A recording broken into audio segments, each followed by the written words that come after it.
fine with that. But as we get to talking, I could go insane. You just kept speaking those words, and it started to hurt my brain. One word after the other, no space for me to say sorry, but I'm gotta go, we'll talk another day.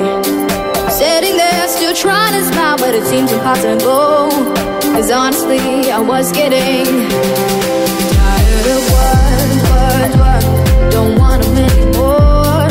Words, how could I deal with them before? It's like they've taken over and there's nowhere I can hide. What good do they bring? Never fix anything. Words, don't want them anymore.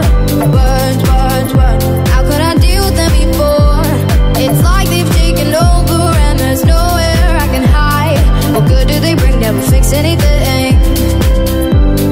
So as you can see, that's why I'm not speaking. Words.